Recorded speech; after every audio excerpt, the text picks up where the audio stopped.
Boa noite a todos. A paz cristocêntrica é com cada coração, com cada vida. Dê aquilo que você tem. Dê a paz para a pessoa que está ao teu lado. Diga para ela: você é um filho ou uma filha amada de Deus. Sejam todos muito bem-vindos a mais um culto de adoração e louvor ao nosso Deus. Antes de nós adentrarmos a leitura da palavra, quero orar mais uma vez juntamente com você. Feche os teus olhos, curve a tua cabeça. Vamos juntos adorarmos em oração aquele que é santo, santo para sempre, e nos santificou juntamente com Ele para todo sempre. Obrigado, Senhor. Obrigado por tudo que já foi falado, orado e cantado até aqui, ó Pai. Obrigado, ó Deus, pelo privilégio de estarmos unidos e reunidos no primeiro dia da semana no Teu santo e poderoso nome, ó Pai. Entregando a Ti as primícias também da nossa vida, ó Pai.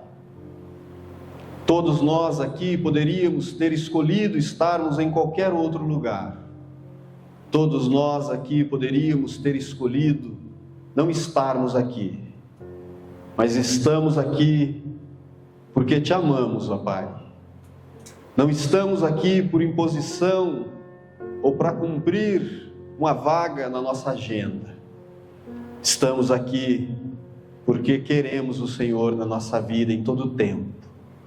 Queremos viver e vivenciar a unção da Tua igreja, ó Pai. Queremos viver e vivenciar a unção do corpo de Cristo, onde o Senhor é o cabeça, e nós, membros individuais, mas juntos formamos a Tua igreja, ó Pai. Nos ensina a cada dia mais honrarmos a Tua igreja. Nos ensina a cada dia mais, ó Pai, sermos membros ativos e constantes, ó Pai, na Tua obra. Obrigado, ó Deus, pelo Teu Espírito Santo derramado em cada coração. Sabemos que aqui há pessoas que têm uma pergunta sem resposta. Sabemos que aqui entre nós há corações aflitos e ansiosos por ouvir a Tua voz. Sabemos que aqui há corações que oraram ainda hoje ao Senhor, pedindo: Senhor, fala comigo. E sabemos que o Senhor é poderoso para falar a cada coração. E sabemos que o Senhor é aquele que não deixa nenhum dos Teus filhos sem resposta. Confiamos e cremos no Teu poder, ó Pai. Por isso, entregamos a Ti, ó Deus, a direção, a participação e a audição no decorrer da Tua palavra. Fala aos nossos corações, em nome de Jesus. Amém. Mateus 17. Quero falar um pouco nesta noite sobre ouvir a Jesus. Nós temos tantas vozes externas, né? Nós temos vozes que falam de fora. Vocês estão agora ouvindo a minha voz. Nós ouvimos a voz maravilhosa desse grupo de louvor, que nos alegra e nos sintoniza com o Espírito de Deus. Nós ouvimos a voz doce de uma criança. Nós ouvimos a voz sábia de um idoso. Nós ouvimos a voz dos vizinhos fazendo festa ou brigando, né? Lá em casa às vezes dá para ouvir os vizinhos fazendo festa de quinta a domingo até 10 horas. Nós ouvimos a voz do nosso interior. Nós ouvimos a voz através da leitura da palavra, nós ouvimos a voz através dos cânticos e das suas letras belíssimas. E Deus tem falado aos nossos corações. Jesus tem clamado por ouvidos que lhe ouçam. Eu quero fazer a leitura juntamente com vocês a partir do versículo 1 de Mateus 17. Mateus 17, versículo 1. 6 dias depois, tomou Jesus consigo a Pedro e aos irmãos Tiago e João, e os levou em particular a um alto monte. E foi transfigurado diante deles. O seu rosto resplandecia como o sol, e as suas vestes se tornaram-se brancas como a luz. E eis que lhes apareceram Moisés e Elias falando com ele. Então disse Pedro a Jesus: Senhor, bom é estarmos aqui. Se queres, farei aqui 3 tendas. Uma será tua, e outra para Moisés, e outra para Elias. Falava ele ainda, quando uma nuvem luminosa os envolveu. E eis, vindo da nuvem uma voz que dizia: Este é o meu filho amado, em quem me comprazo. A ele ouvi. Ouvindo-a, os discípulos caíram de bruços, tomado de grande medo. Aproximando-se deles, tocou-lhes Jesus, dizendo: Erguei-vos e não temais. Então, eles, levantando os olhos, a ninguém viram, senão Jesus. Essa leitura, quando somente lida, parece mais uma leitura comum, mas nesse texto lido tem uma riqueza e uma profundidade muito grande. Se passarmos somente por cima da leitura, não vamos extrair muitas coisas palpáveis. E junto com essa leitura, eu quero dizer algo do tempo em que nós estamos vivendo. Nós estamos vivendo um período onde a voz de Jesus tem sido silenciada. Nós estamos vivendo um tempo onde a voz de Jesus está sendo muito pouco ouvida. Não falo isso com nenhum tipo de alegria e nem contentamento no meu coração. Estão se ouvindo muito mais a voz de profetas, está se ouvindo muito mais a voz de apóstolos, está se ouvindo muito mais a voz do homem interior e o homem caído, está se ouvindo muito mais a voz de influencer digital. Quem já ouviu a voz de um profeta que ora em línguas? Um profeta mirim. Como que é a oração, né? A Dani lembra aí. Você já ouviu? Alguém já ouviu? É engraçado, né? Mas é triste ao mesmo tempo. Tem arrastado multidões. Ora e fala em línguas em inglês, inclusive. Não é? Precisou o conselho tutelar entrar na parada para silenciá-lo.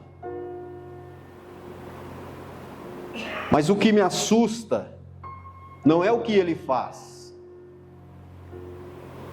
são aqueles que têm lhe dado ouvidos. Isso sim me assusta. E quando nós olhamos para esse texto da transfiguração, nós precisamos entender que nós vamos ouvir voz, aqui e acolá. Nós vamos ouvir a nossa própria voz, que ora vai querer ditar para que lado nós devemos ir, que direção nós devemos tomar, que rumo nós devemos seguir. E nós devemos parar para ouvir se essa voz, ela está de acordo com aquilo que Jesus quer para nós. Aí cabe a cada um de nós. E o apóstolo Paulo já falava isso em 2 Timóteo, 2 Timóteo 4, versículo de número 3, segunda e última carta de Paulo, já findando os seus dias aqui na terra. Ele escreve assim para o seu amigo Timóteo, que serve de alerta para nós, diante das vozes que ecoam: pois haverá um tempo em que não suportarão a sã doutrina. Pelo contrário, cercar-se-ão de mestres, segundo as suas próprias cobiças, como se tivessem coceira nos ouvidos, e se recusarão a dar ouvidos à verdade, entregando-se a fábulas. Parece familiar? Para alguns, parece muito familiar. Estão elegendo mestres segundo as suas próprias vontades. A vontade de Cristo é a que menos importa, desde que atenda aos nossos caprichos. Tudo ok, tudo jóia. E nós não estávamos e não estamos enganados quanto à chegada desse tempo. Esse tempo já se faz presente. E a pergunta é: nós estamos mais ouvindo a Jesus ou falando para Jesus? Jesus é o cabeça da igreja ou ele é aquele que obedece à igreja? Jesus é aquele que governa a igreja ou é aquele que recebe as ordens da igreja? Que Jesus está sendo adorado por nós? O que nós servimos ou o que nos serve? Como sendo não o nosso Senhor, mas como sendo o nosso escravo. Voltando para o texto de Mateus que nós lemos, eu quero fazer 3 perguntas para nossa reflexão. Dentro desse texto que nós lemos, o que nós podemos aprender com esse texto lido? Primeira pergunta: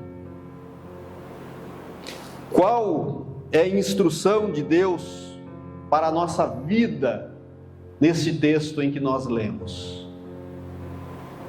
Segunda pergunta. A terceira pergunta: o que nós podemos aplicar na nossa vida, no nosso dia a dia, a partir da leitura deste texto? Guarde estas perguntas no coração. E para nós podermos adentrar um pouco mais esse assunto da transfiguração, que é algo extraordinário vivenciado por esses 3 apóstolos, nós precisamos voltar um pouco à leitura. É necessário nós lermos o versículo de número 1. 6 dias depois, tiraram aqui, né? De vez em quando eles me enganam. Está assim no início: 6 dias depois tomou Jesus consigo a Pedro e aos irmãos Tiago e João. 6 dias depois. Vamos fazer igual o pessoal faz aí. Diga assim: 6 dias depois. É só para acordar, tá? Diz que isso é estratégia para trazer vocês para cá. 6 dias depois. Aqui começa um questionamento. Jesus leva eles para um particular, em um alto monte. Tira eles do meio dos discípulos e leva eles para um alto monte. O que aconteceu 6 dias antes? O que se sucedeu nos dias anteriores? Vamos ver aí Mateus 16, 24. Mateus 16, 24 está dentro do cenário dos 6 dias anteriores. Então disse Jesus aos seus discípulos: se alguém quer vir após mim, a si mesmo se negue, tome a sua cruz e siga-me. Porquanto quem quiser salvar a sua vida, perdê-la-á. E quem perder a vida por minha causa, achá-la-á. Pois o que aproveitará o homem se ganhar o mundo inteiro e perder a sua alma? Ou o que dará o homem em troca da sua alma? Porque o Filho do Homem há de vir na glória de seu Pai, com os seus anjos, e então retribuirá a cada um conforme as suas obras. Em verdade vos digo que alguns há dos que aqui estão, de maneira nenhuma passarão pela morte, até que vejam vir o Filho do Homem no seu reino. Um texto muito lido, e é o conteúdo dos 6 dias anteriores. Aqui nós começamos a ter um pouco mais de clareza do porquê da transfiguração. A partir daqui nós começamos a entender por que esses 3 foram levados a este monte em particular. E este texto, amados, quando mal interpretado, ele abre um espaço, ele abre um pretexto para a aplicação de doutrinas falsas. Esse texto, ele é muito utilizado, por exemplo, na parte daqui que diz: tome a sua cruz e siga-me. Quem já ouviu a pessoa dizendo: é assim mesmo, cada um tem que carregar a sua cruz, quando alguém está num sofrimento? Tome o seu sofrimento e siga Jesus. Carregue o seu sofrimento, leve o seu sofrimento, não é assim que é ensinado? Aí nós vamos olhar Jesus dizendo, aqui mesmo em Mateus 11, a partir do 28, aprendei de mim que sou manso e humilde de coração. No 28 ele diz: vinde a mim todos os cansados e sobrecarregados, e eu vos aliviarei. Como que pode um Jesus que oferece um fardo leve, um jugo suave, agora em outro momento nos oferece um sofrimento de cruz para carregarmos? Verdadeiramente não estamos falando do mesmo Jesus. Não pode ser a mesma pessoa. Então, esse texto precisa ser compreendido. E alguns dizem que perder a vida é fazer algumas coisas que são colocadas como pecado pela religião do homem. Aí o homem começa a determinar: olha, se você fizer isso, se você fizer aquilo, se você fizer aquilo outro, você vai perder a sua vida. E o contrário disso, diz que, olha, se você fizer isso, se você fizer aquilo, você vai achar e vai salvar a sua vida. Não é isso? E aí levam isso como regra e doutrina para a vida das pessoas. E com isso, o cristianismo, ao invés de ser a alegria que é o cristianismo, a alegria que se é de encontrar Jesus, o meu Salvador, aquele que me ajuda no fardo, torna ele leve, aquele que pega o jugo pesado e toma e me dá um jugo leve. Me apresenta um Jesus que faz com que eu viva uma vida com medo do inferno. Não conhecem a Jesus das Escrituras. Não conhecem o Jesus que diz: olha, ninguém toma a minha vida de mim, eu mesmo a dou. Eu tenho autoridade para dar e para tornar a tomá-la. Não conhece o Jesus que diz: olha, não turbe o vosso coração, crede em Deus, crede também em mim. Na casa de meu Pai há muitas moradas, se não fosse assim, eu vou-lo teria dito. Eu vou e vou vos preparar lugar, para quando eu for e voltar, e vou vos levar para mim mesmo, para que onde eu estiver, estejais vós também. Aí cria-se dentro desse texto um monte de regras, peso, culpa, condenação, que levam pessoas aos milhares à depressão, à angústia, à não aceitação de Deus. Deus não me aceita, por fim eu pequei. Deus não me quer, por fim eu errei. Deus não me ama, por fim eu traí. Deus não me quer porque agora de novo eu caí no mesmo pecado. E a pessoa vive aquela vida de peso, jugo e de condenação. E quando Jesus está aqui dizendo: olha, se você quiser, que eu acho muito interessante, amados.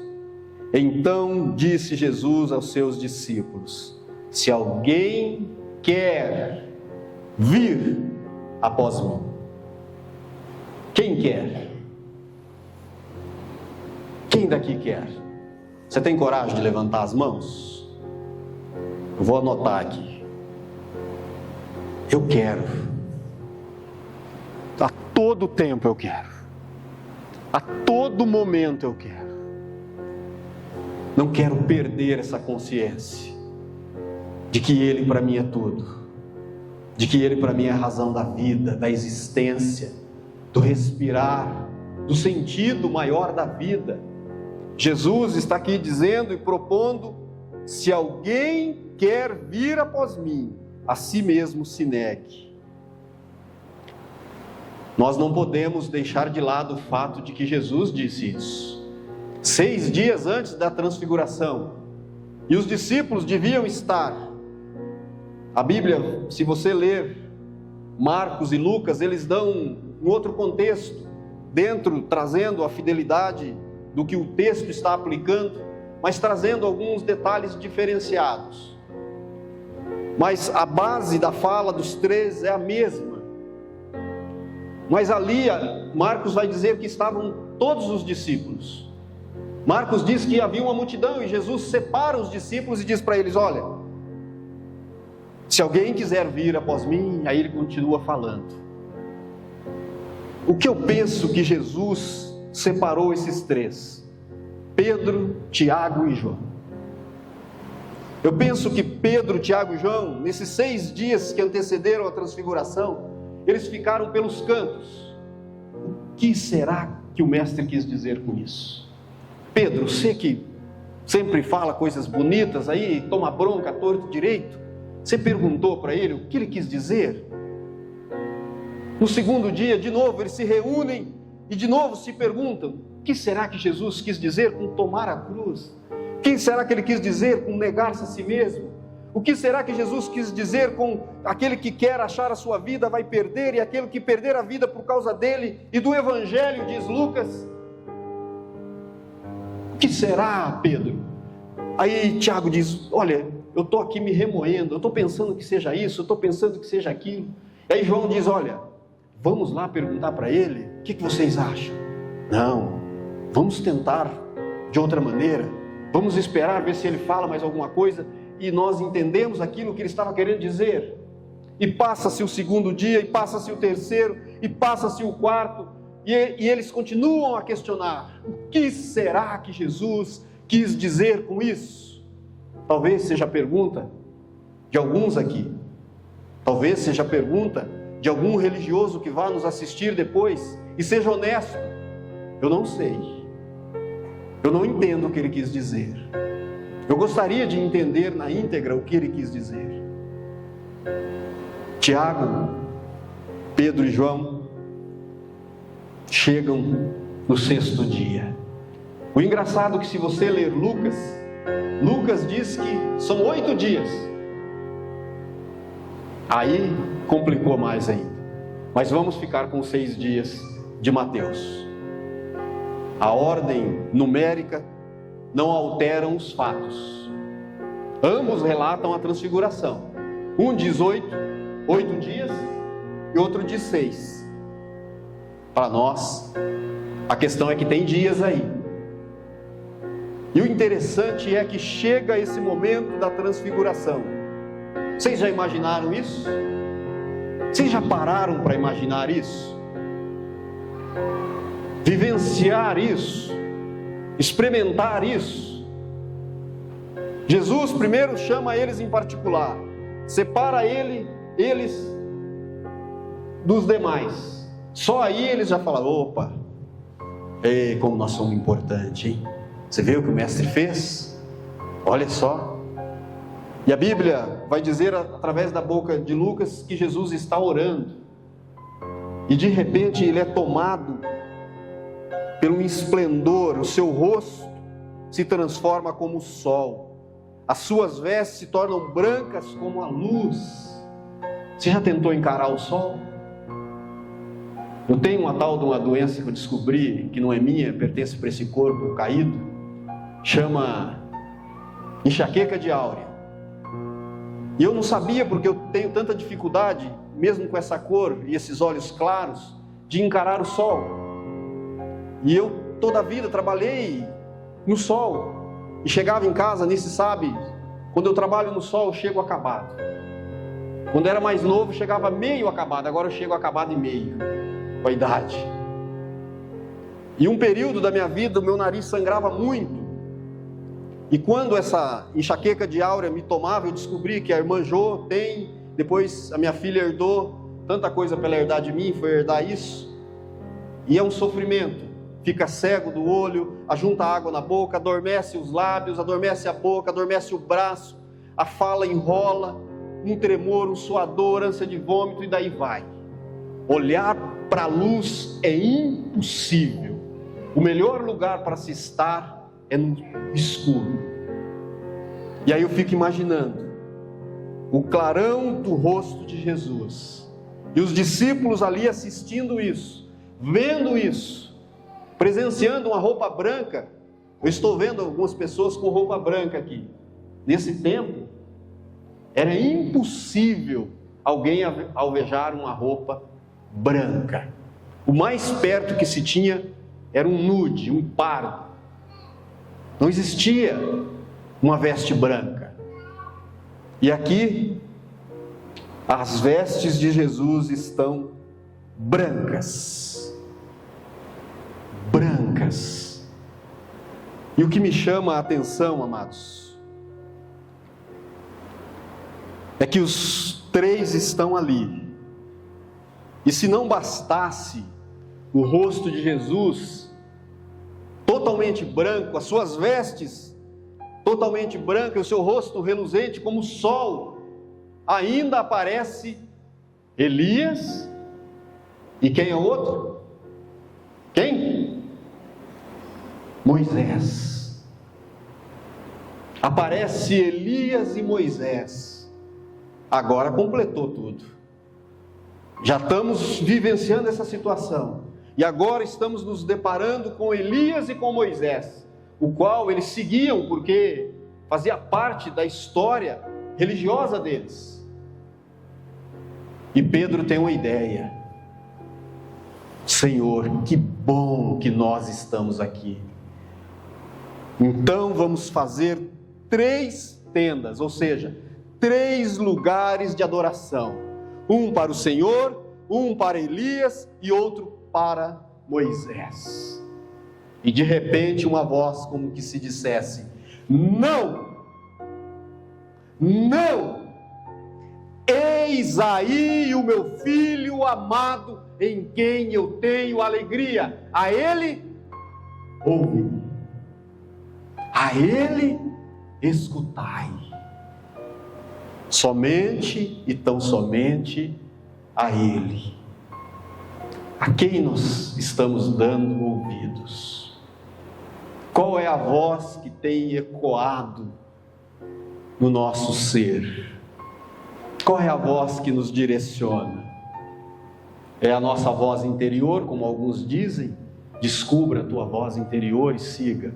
Se essa voz interior estiver em concórdia com a palavra, com a voz de Jesus, com a paz que excede todo entendimento, com a cruz de Cristo, opa, ok, bora lá, bora segui-la, bora ouvi-la. E a pergunta que fica é esta: o que Jesus quis dizer? Chega o 6º dia, Jesus quis dizer justamente aquilo que ele disse. E o que foi que Jesus disse? Ele disse assim: para ir após mim. É após. Estão trocando. É Jesus aqui e eu aqui. É Jesus indo e eu atrás. É Jesus caminhando e eu atrás. Jesus, fica aqui, peraí. Aí o senhor não sabe de nada, fica aí. Eu que comando. Pensa num cara que sabe das coisas, sou eu. Pensa num cara que sabe dirigir uma igreja, sou eu. Pensa num cara que dirige o louvor, sou eu. Pensa num cara que sabe orar, fica quieto, Jesus, não ora agora não, deixa para mim. Estão trocando. É após. Ele disse exatamente o que ele queria dizer.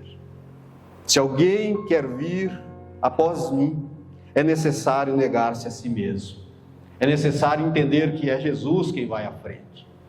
É necessário entender que é Jesus quem dá o comando. É necessário entender que a voz que dita primeiro, segundo e terceiro é a dele. É necessário entender que Jesus sabe muito mais que nós. É necessário entender que a cruz que ele nos oferece é uma cruz vencida. É uma cruz que já foi vencida por ele. É esta cruz que Jesus nos oferece. E aí eu entro com uma pergunta: onde você estava quando Jesus foi crucificado? Quem pode dizer? Onde você estava quando Jesus foi crucificado? Pergunta para mim onde eu estava. Pergunta toda a igreja, onde eu estava? Boa pergunta, também quero saber. Vamos para Gálatas 2:20, a palavra vai nos responder. Eu sinto, por talvez nós não terminarmos esta mensagem, mas Deus há de dar a graça e nós vamos terminá-la no domingo que vem. Diga assim: eu estarei aqui. Não, vocês disseram, algumas pessoas não disseram, eu quero comprometer todo mundo. Diga assim: eu estarei aqui domingo que vem. Eu estarei aqui domingo que vem. Deus ouviu. Ah, ele vai cobrar. Ah, sabe que Deus é amor, mas é fogo consumidor, não é assim que é dito aí? Ei, puxa vida, né? Aquele que não poupou nem mesmo ao seu filho, antes o entregou por amor a cada um de nós, como não dará juntamente com ele todas as coisas? Voltando aqui, Gálatas 2:20 responde onde nós estávamos. Já estou? Com?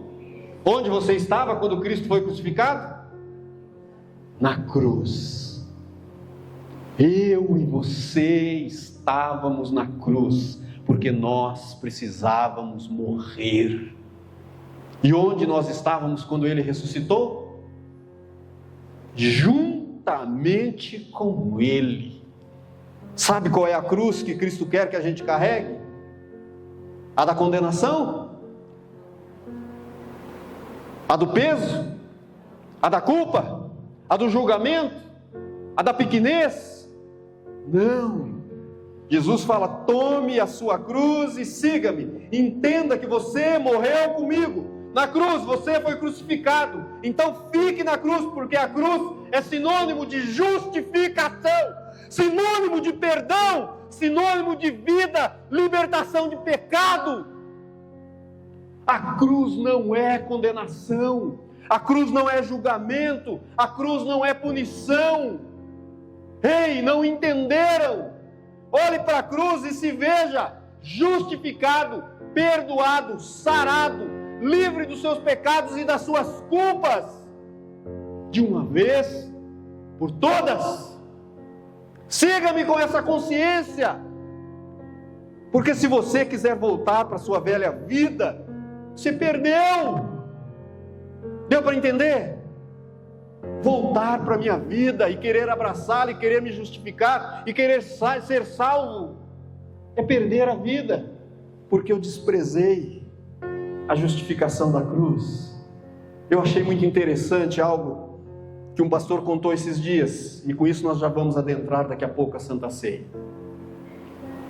Ele disse, contando uma história, uma parábola: uma pessoa cometeu um crime e foi presa, e toda a cidade começou a interceder por esse jovem, e dizendo: olha, puxa vida, poderiam soltá-lo, poderia dar mais uma chance, poderia perdoá-lo e tal. E tinha um governador na cidade, e o governador tinha o direito de libertar quem ele quisesse. Ele escreve a carta de libertação desse jovem e vai visitá-lo com a roupa comum, e adentra a prisão. E do lado de fora ainda da cela ele diz: meu jovem, eu queria falar, some daqui, sai daqui, não quero te ouvir. Não, mas tem, aqui dentro tem uma salvação para você. Eu não quero nem saber, some daqui, seu crente sem vergonha, e não sei o que, e não quero saber, eu desprezo você. E começou a cuspir nele. E o jovem, muito bravo, xingando, esbravejando, tentando sair da cela, o governador abaixa a cabeça, pega a Bíblia e sai. E o carcereiro, que estava ouvindo tudo, entra lá e fala: rapaz, você desperdiçou a sua chance. Sabe quem era essa pessoa? Não quero nem saber quem era, não me interessa. Rapaz, esse aí é o governador. Ele veio aqui com a carta para te libertar, e você rejeitou. Chega o dia da sentença, a morte por enforcamento. Lhe dão a palavra e ele diz: eu quero alertar os demais que aqui estão.